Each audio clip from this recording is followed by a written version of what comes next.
You're listening to the Smart Nonprofit Masterclass with me, Jose Gomez, founder and CEO of nonprofitwebsites.com and Net Ministry. If you're a leader in a nonprofit organization who wants to reach more donors, volunteers, members, supporters, and the community that you're serving using the power of the internet, then I'm already waiting for you in today's episode. So let's get started.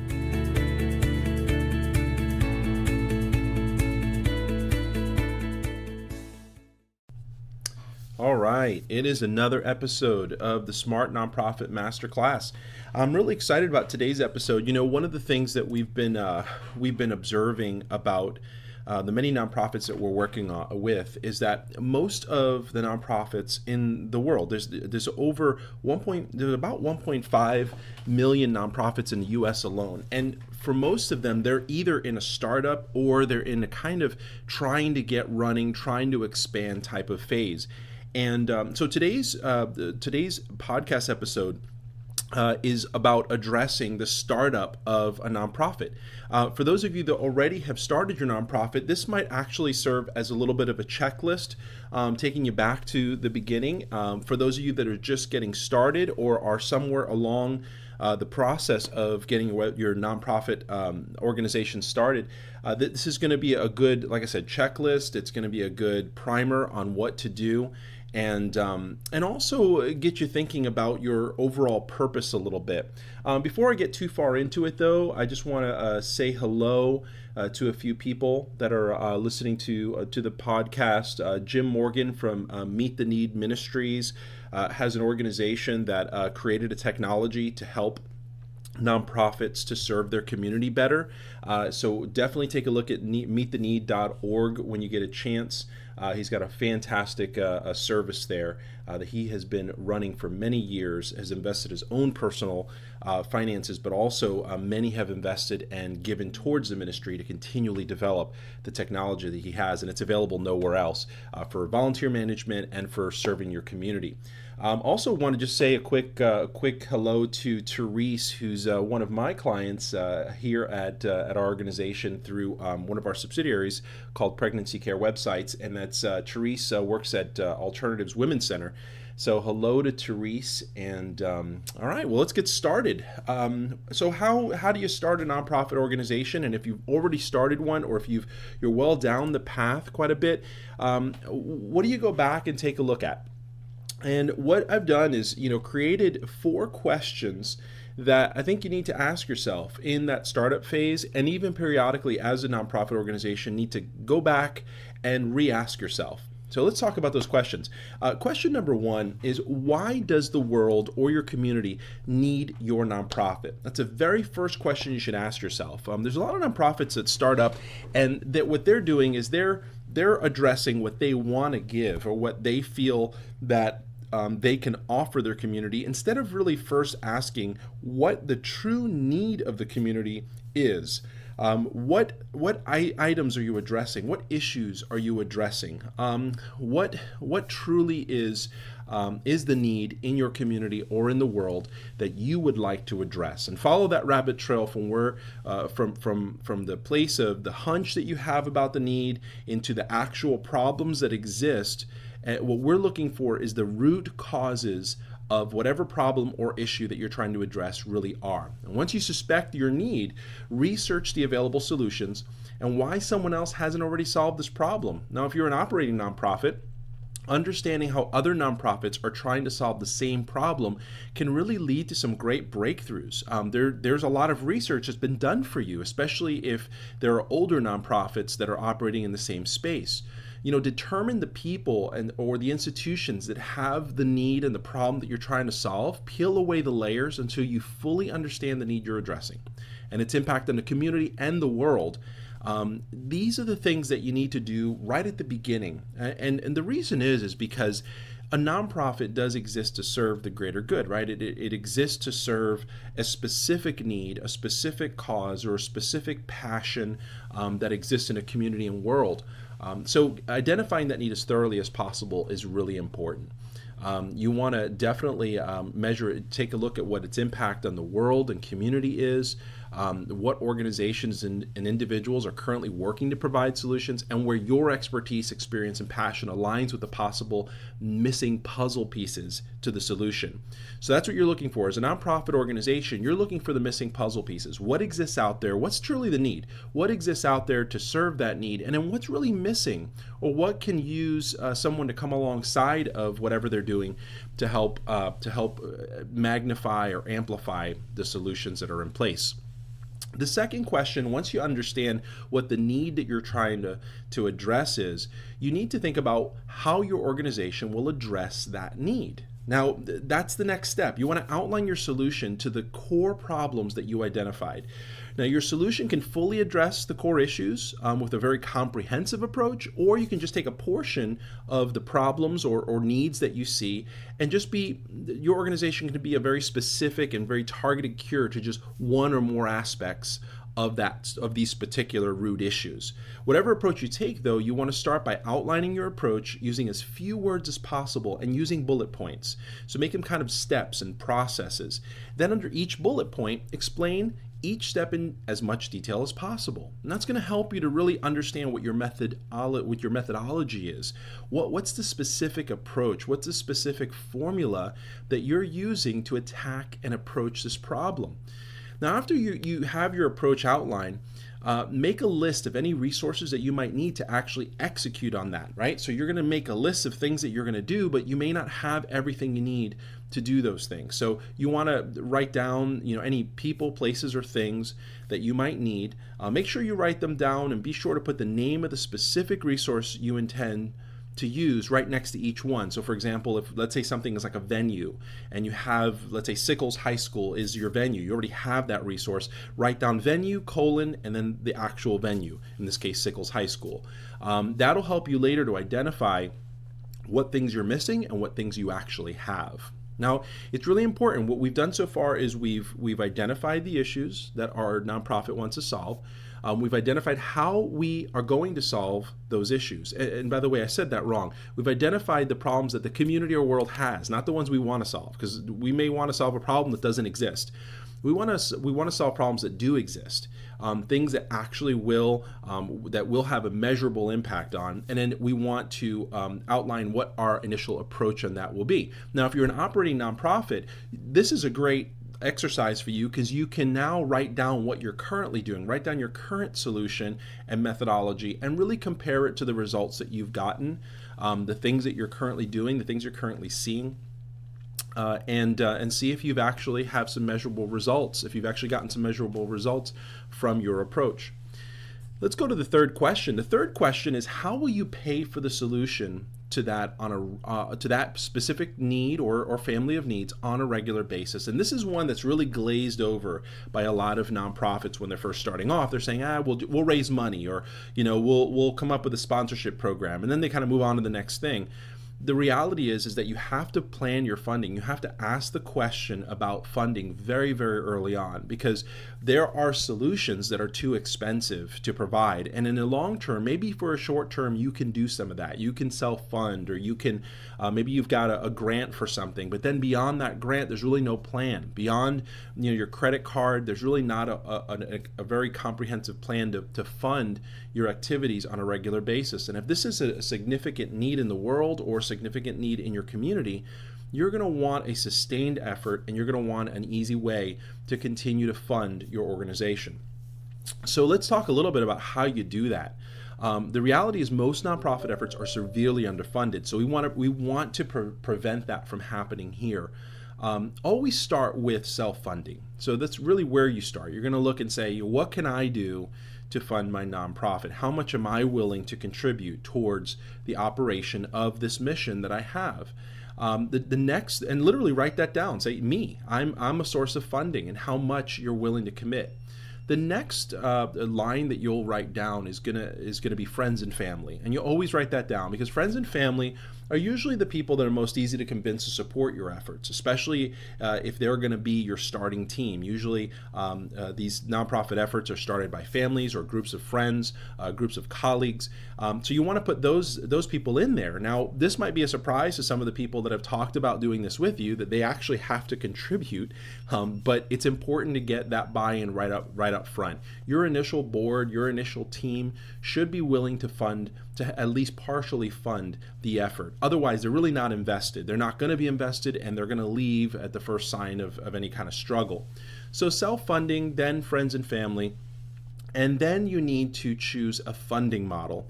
Now, if you go to nonprofitwebsites.com, go to /blog. I'm actually going to be posting this podcast there, and on that in there, you're going to see a blog with the title "Cut to the Chase: How Do I Start a Nonprofit Organization?" In there, I've got a link for a Bing search for nonprofit funding models, or you can just go to Bing or Google and just type in nonprofit funding models, and you're going to get a bunch of results. There's a number of different funding models, and what you want to do is research and inform yourself, educate yourself about what those funding models are, which are most appropriate for you, and how to best implement them into your organization. Now, that's kind of beyond the scope of what we're talking about today to go into each one of those, and maybe in a future podcast we will. But for now, jump onto Bing or Google and type in nonprofit funding models, and you'll get a number of items there that you're going to be able to learn from. Choose a funding model, write it down in as much detail as possible, and that will answer question number 3. Question number 4 is, who will lead these activities? Every organization, whether you have a business or a nonprofit, needs a leadership team. This team's what's responsible for the results and the progress of your mission. They'll create the vision and the stated purpose of the organization. They'll be measuring how effective your approach is to solving the problems and adjust it as needed. So it's really important that you find a group of people to go with you on this journey. Avoid the temptation of starting your journey as a nonprofit founder alone. If your solution is great, they're going to validate it. They're going to run with you towards success. Now, your job as a team leader, as you pull your team together, is to empower and serve your leaders, as well as the resulting teams and committees created to serve your organization. So you need to put away your ego. I see a lot of nonprofit leaders who've got really big egos. They're the chief, they're the head honcho, and what they like just doing is sitting around and throwing their ego around. If you're going to work in nonprofit work, you need to put that away, because it will diffuse your team and destroy it faster than anything else. I actually know a nonprofit that I've worked with for many years, and the leadership of that nonprofit for many years was very, very toxic. And you know that because they went through personnel like crazy. They were trying to accomplish a mission that was very significant in the community, but because of the egos and personalities of the leadership, it became very, very difficult, and the organization gained a pretty bad reputation. Now, it wasn't because what they were doing wasn't significant. What they were doing was very significant. It was measurably significant, but because the personalities involved were very A-type, but not only just A-type, they were very arrogant in their approach and very presumptuous with their leadership style. It ended up really corroding the culture of the organization and making it very difficult to function. So you want to put your ego away. The nonprofit life's far from glamorous. It's not about going from banquet to banquet, unless you're severely funded, but most nonprofit organizations and the life that you live in running them is very humble, and it'll require you to focus your efforts on building on your vision and on funding at the very lowest levels. As your team works, you're going to be the one begging for money. You're going to be the one building relationships. So roll up your sleeves and strap in, because it's going to be a bumpy ride. Let's talk a little bonus piece of information, just the basic nonprofit formation steps. I chose this topic because there's so much information online that sometimes it's really confusing for people to really just know. I mean, really, at the end of the day, what do I really have to do? In many cases, you'll find lists of things that you have to do, but then they're filled with ways to try to sell you those services. So I just wanted to give you a very basic list of the steps to form your nonprofit organization. Now, please keep in mind that from state to state, region to region, there may be some additional steps in here, but generally speaking, These are your critical steps. If you've got these covered, you've pretty much got your organization up and running.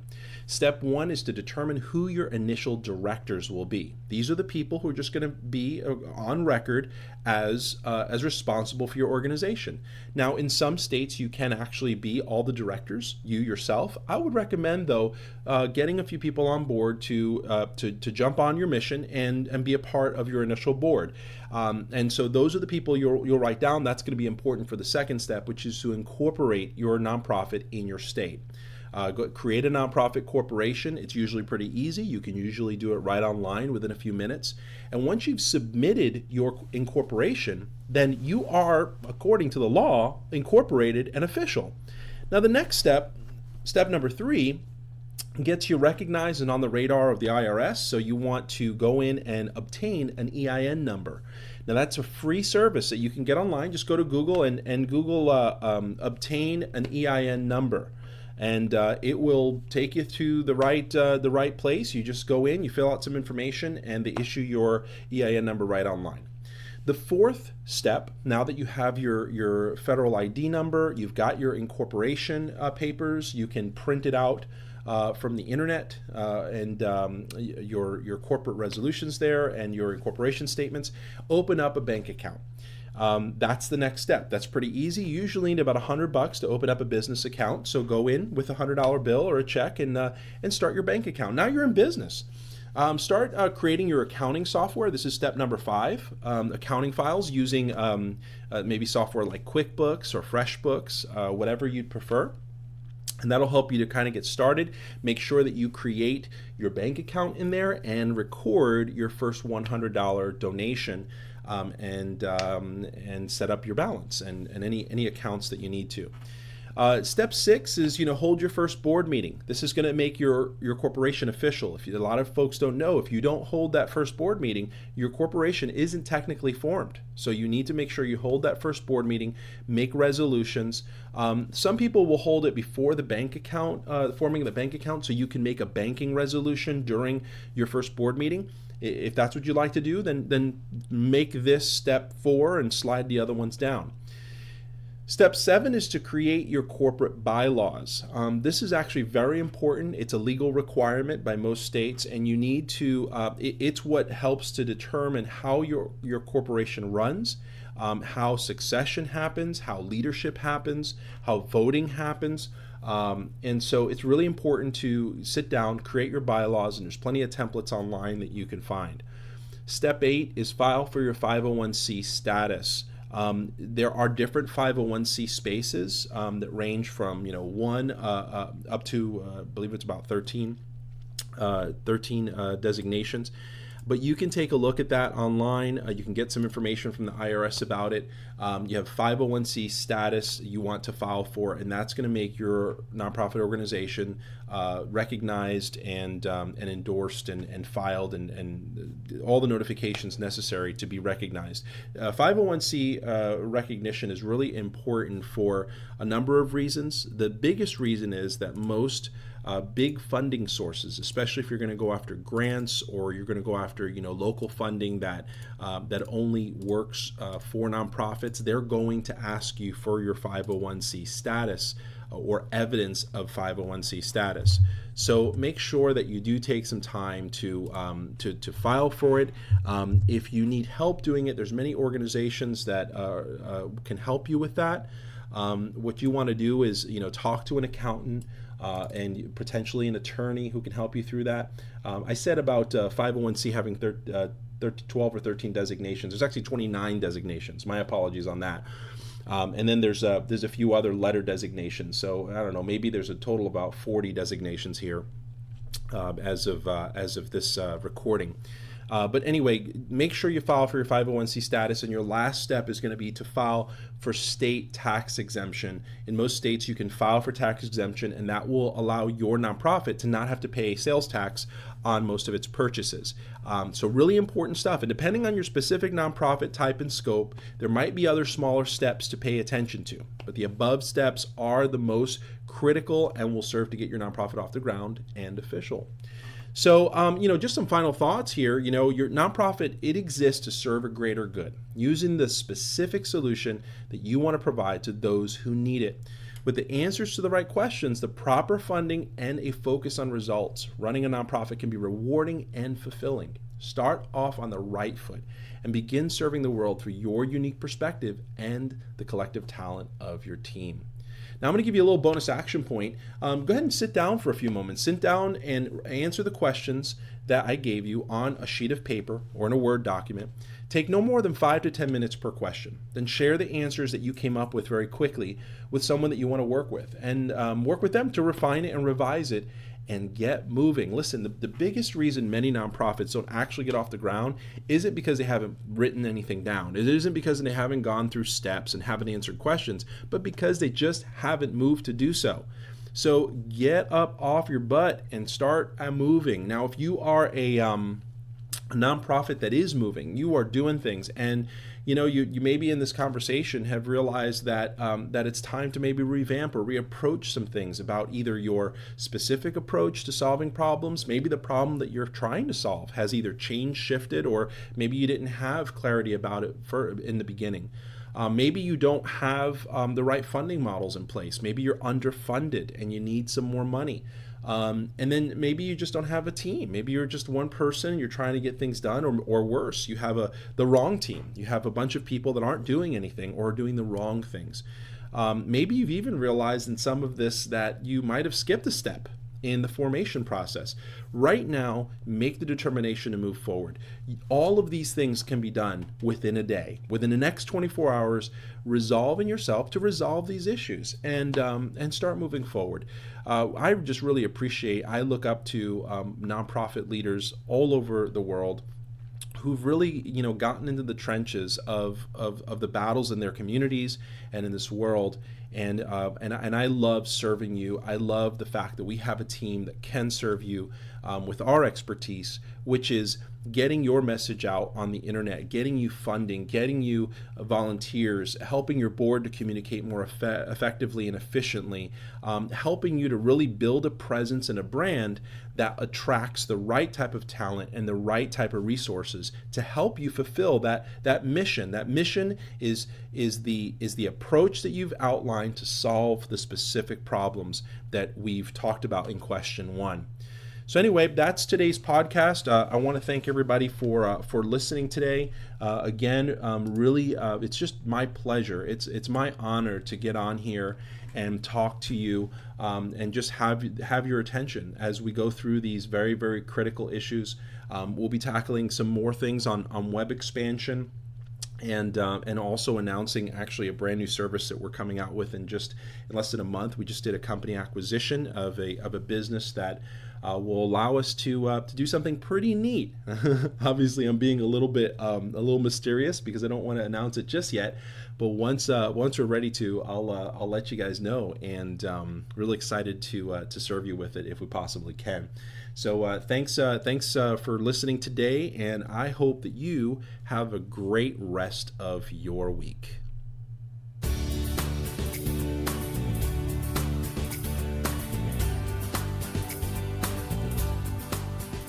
Hey, thanks for tuning into today's episode of the Smart Nonprofit Masterclass. It's been a great episode, and I hope that it challenged you in some way and provided you with some tools to build, advance, and market your nonprofit. But before you go on your day, I want to tell you about a free resource. Are you the nonprofit leader who wants to raise money for your cause, get the message out, inspire and engage your board, increase the influence of your organization? Maybe you want to attract talented staff and volunteers, or keep your supporters better informed about your wins. Maybe you even want to just establish a great reputation in your service area and in your industry. But you find that you lack the funding you need, you don't really know where to go next. Maybe you're even scared of running out of money and resources before your mission is successful. Well, we completely understand your fight and how important your mission is to this world. We've worked with over 60,000 nonprofits around the world for the last 15 years, learning about how to build, advance, and market their organizations using the internet. We have a proven success formula that we've put together, and it helps organizations accomplish their mission, get more funding, find the right donors and volunteers, and ultimately get their message out around the world about what they're doing, so they don't have to shut down, suffer from insufficient funding, attract unreliable people, or ultimately fail their mission. We've got a free checklist for each phase of our formula, which we lovingly call BAM, and they're available right now at nonprofitwebsites.com. So go download what thousands of other nonprofits have already started using to become the organization that they've always really strived to be. And it's 100% free, so you can't lose. Anyway, thank you for listening, and have a wonderful rest of your day. See you next time.